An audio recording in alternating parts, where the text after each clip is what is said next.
Ever heard of a moka pot? Today we're going to teach you about the history of the moka pot, and then we'll teach you how to brew one.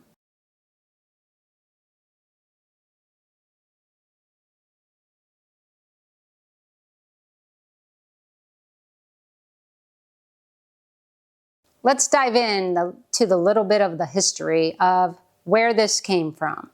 It was discovered in the Middle East, Yemen specifically, and then started to grow in popularity. The invention of the moka pot is to make Turkish-like coffee at home. You've seen Turkish coffee where they use the vessel and they put it over the hot sand, and then it comes up through and up at the top.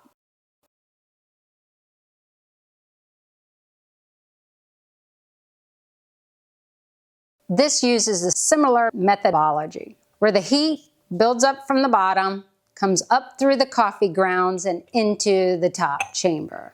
It was invented by an Italian guy in the 1930s.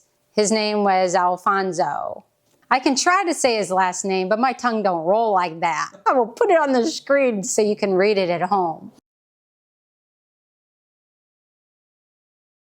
Bialetti. He really figured out the mechanics of this device right here.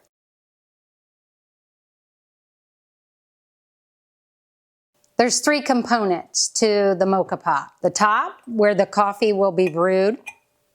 The center section, where you would put fine grind coffee. And the bottom chamber, where the water would go.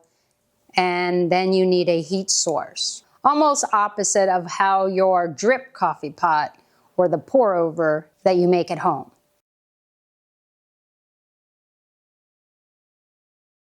Now that you know the history, let's start brewing with one. Basically what I start to do is disassemble the moka pot. Unscrew the bottom, take the top chamber off, reach in, separate the middle.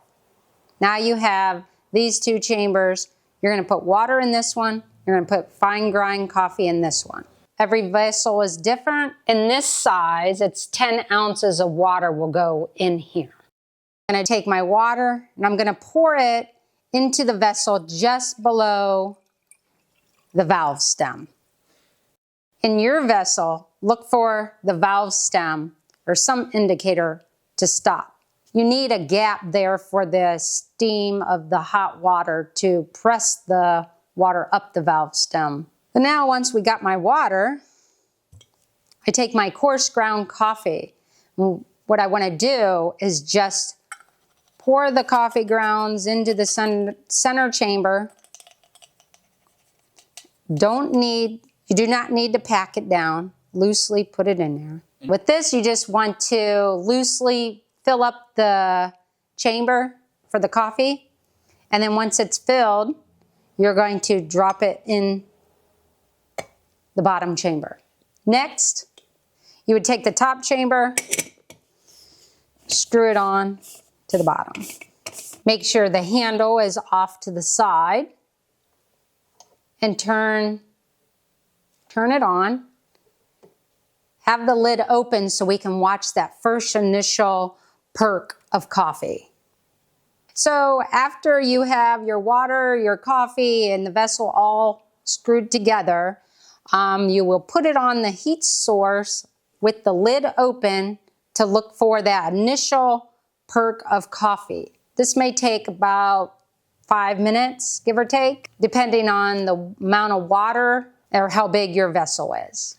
Normally I stay near just to watch that initial perk. Some people, in the meantime, get a cup with some sugar and they take that initial first spout of coffee and mix it with the sugar to whip it to make a cortado.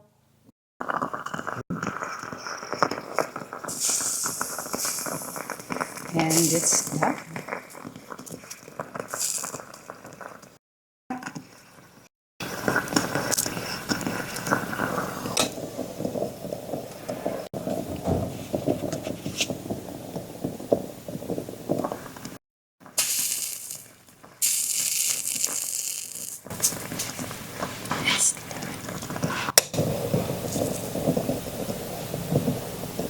Once it's done brewing, now it's time to enjoy.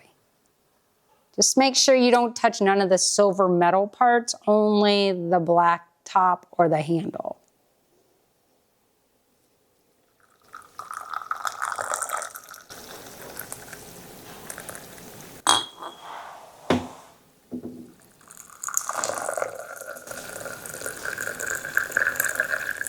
If you could only smell.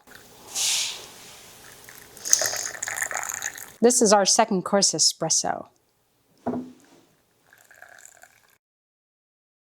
You can use any coffee you would like.